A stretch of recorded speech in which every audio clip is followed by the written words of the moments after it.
श्री परमात्मने नमः।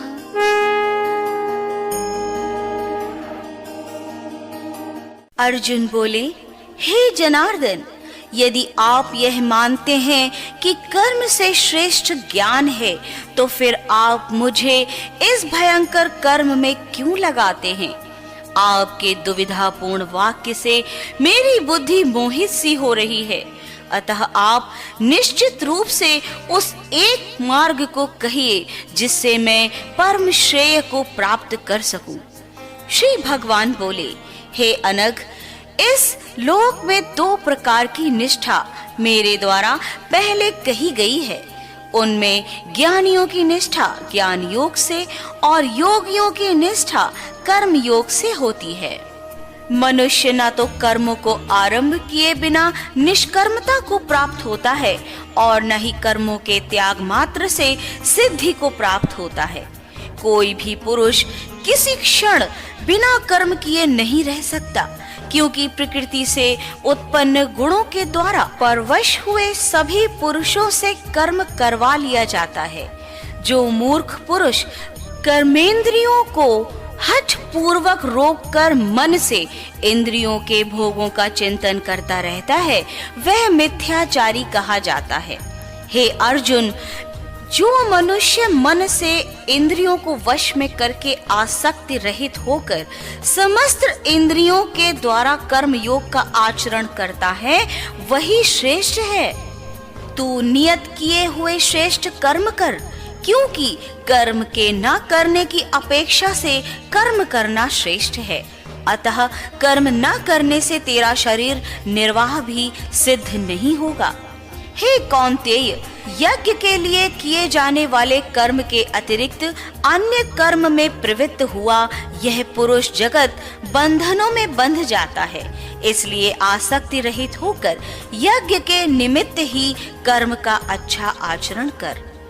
सृष्टि के आरंभ में प्रजापति ब्रह्मा ने यज्ञ सहित प्रज्ञा की रचना कर उनसे कहा, इस यज्ञ के द्वारा तुम वृद्धि को प्राप्त करो और यह यज्ञ तुम्हारे लिए इच्छित कामनाओं को पूर्ण करने वाला होगा। तुम लोग यज्ञ के द्वारा देवताओं की उन्नति करो और देवतागण तुम्हारी उन्नति करें। इस प्रकार परस्पर उन्नति करते हुए परम कल्याण को प्राप्त हो जाओगे। देवतागण यज्ञ द्वारा पोषित होकर तुम्हें इष्ट भोग प्रदान करेंगे। उनके द्वारा दिए हुए भोगों को जो पुरुष उनको दिए बिना ही भोगता है, वह चोर है। यज्ञ से बचे हुए अन्न को प्रसाद समझकर खाने वाले श्रेष्ठ पुरुष सब पापों से मुक्त हो जाते हैं, किंतु जो लोग केवल स्वयं के लिए ही पकाते हैं, वे तो पापों को ही खाते हैं। सभी प्राणी अन्न से उत्पन्न होते हैं। अन्न वर्षा से होता है, वर्षा यज्ञ से होती है और यज्ञ कर्मों से उत्पन्न होता है। हे अर्जुन, कर्मों को तू वेद से उत्पन्न जान और वेद को अक्षर ब्रह्म से प्रकट हुआ जान। इसलिए वह सर्वव्यापी परमात्मा यज्ञ अर्थात कर्तव्य कर्म में नित्य प्रतिष्ठित है। हे पार्थ, जो मनुष्य इस संसार में प्रचलित सृष्टि चक्र के अनुसार नहीं चलता, वह इंद्रिय भोगों में लिप्त पापमय जीवन बिताने वाला व्यर्थ ही जीता है। किंतु जो मनुष्य आत्मा में ही आनंद का अनुभव करने वाला, आत्मा में ही तृप्त तथा आत्मा में ही संतुष्ट होने वाला हो, उसके लिए कोई कर्तव्य नहीं रहता। कर्मयोगी महापुरुष का स्वार्थ हेतु कर्म करने का न तो कोई प्रयोजन रहता है और न ही कर्म न करने का कोई कारण। वे सभी प्राणियों में किसी प्रकार के स्वार्थ का संबंध नहीं रखते। इसलिए हे कौन्तेय, तू आसक्ति रहित होकर सदैव कर्तव्य कर्म का आचरण कर, क्योंकि अनासक्त पुरुष कर्म करता हुआ परमात्मा को प्राप्त होता है। राजा जनक जैसे अनेक महापुरुष भी कर्म के द्वारा ही परम सिद्धि को प्राप्त हुए हैं। इसलिए लोक कल्याण को देखते हुए हे कौन्तेय, तू भी कर्म करने योग्य है। श्रेष्ठ पुरुष जैसा आचरण करते हैं, अन्य लोग भी वैसा ही अनुकरण करते हैं। वो जो कुछ कर दिखाते हैं, लोग भी उसका अनुसरण करते हैं। हे पार्थ, मुझे तीनों लोकों में न तो कोई कर्तव्य करना शेष है और न ही कोई वस्तु प्राप्त करने योग्य बाकी है, फिर भी मैं कर्तव्य कर्म करने में ही लगा रहता हूँ। हे पार्थ, यदि मैं किसी समय सावधान होकर कर्तव्य कर्म न करूं, तो सभी मनुष्य मेरा ही अनुसरण करेंगे। यदि मैं कर्म न करूं, तो ये सब मनुष्य नष्ट भ्रष्ट हो जाएंगे और मैं संकरता का कारण बन समस्त प्रजा को नष्ट करने वाला बनूंगा। हे भारत, जैसे अज्ञानी जन कर्म फल में आसक्त होकर कर्म करते हैं, वैसे ही विद्वान पुरुष अनासक्त होकर लोक कल्याण की इच्छा से कर्म करें। ज्ञानी महापुरुष को चाहिए कि कर्मों में आसक्ति वाले अज्ञानी मनुष्यों की बुद्धि में संदेह उत्पन्न न करें, बल्कि स्वयं समस्त कर्मों को अच्छी तरह से करते हुए उनसे भी वैसे ही कर्म करवाएं।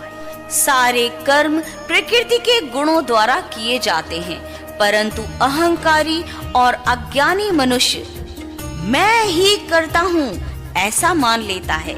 हे महाबाहो, गुण विभाग और कर्म विभाग के तत्व को जानने वाला ज्ञानी पुरुष गुण ही गुणों में बरत रहे हैं, ऐसा मानकर उनमें आसक्त नहीं होता। प्रकृति के गुणों से मोहित हुए अज्ञानी पुरुष गुण और कर्म में आसक्त रहते हैं। न समझने वाले अज्ञानी व मंद बुद्धि पुरुषों को ज्ञानवान पुरुष विचलित न करे। हे अर्जुन, तू अपने चित्त को स्वयं में लगाकर संपूर्ण कर्तव्य कर्मों को मुझ में अर्पण कर। कामना, अहंकार और संताप रहित होकर युद्ध कर। जो मनुष्य दोष दृष्टि से रहित होकर श्रद्धा पूर्वक मेरे इस मत का सदैव अनुसरण करते हैं, वे संपूर्ण कर्मों के बंधन से मुक्त हो जाते हैं। परंतु जो दोष दृष्टि वाले मूढ़ लोग मेरे इस मत का पालन नहीं करते, ऐसे मूढ़ चित्त वालों को तुम नष्ट ही समझो। ज्ञानवान पुरुष अपनी प्रकृति के अनुसार चेष्टा करता है। सभी प्राणी अपनी प्रकृति के अनुसार ही कर्म करते हैं, फिर इसमें किसी का निग्रह क्या करेगा। प्रत्येक इंद्रिय के अपने अपने विषयों के प्रति मन में राग द्वेष रहते हैं। मनुष्य को चाहिए कि वह उन दोनों के वश में न हो, क्योंकि वे उनके शत्रु हैं। अच्छी तरह से आचरण में लाए हुए अन्य धर्म की अपेक्षा अपना दोष युक्त धर्म ही श्रेष्ठ है, क्योंकि अपने धर्म में तो मरना भी कल्याणकारक है, किंतु दूसरे का धर्म भय देने वाला होता है। अर्जुन बोले, हे वार्ष्णेय, फिर यह मनुष्य किससे प्रेरित होकर न चाहते हुए भी अचानक पाप का आचरण करता है। श्री भगवान बोले, यह रजोगुण से उत्पन्न हुआ काम अर्थात कामना ही है। कामना से क्रोध उत्पन्न होता है, यह कभी तृप्त न होने वाला महापापी है। तू इसको ही शत्रु जान। जैसे धुएं से अग्नि, धूलि से दर्पण और भ्रूण गर्भाशय से ढका रहता है, वैसे ही काम अर्थात कामना के द्वारा ज्ञान ढका होता है। हे कौन्तेय, इस अग्नि के समान कभी तृप्त न होने वाले और विवेकियों के नित्य शत्रु काम अर्थात कामना के द्वारा मनुष्य का विवेक भी ढका हुआ है। इंद्रियां, मन और बुद्धि काम अर्थात कामना के निवास स्थान कहे जाते हैं।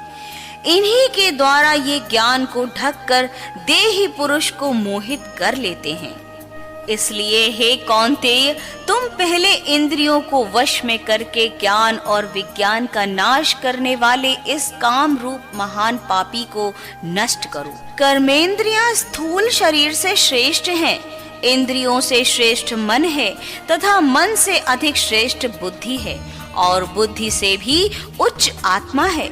हे महाबाहो, इस प्रकार बुद्धि से सर्वश्रेष्ठ आत्मा को जानकर बुद्धि के द्वारा मन को वश में करके तू इस काम रूप शत्रु को मार डाल। ओम श्री परमात्मने नमः।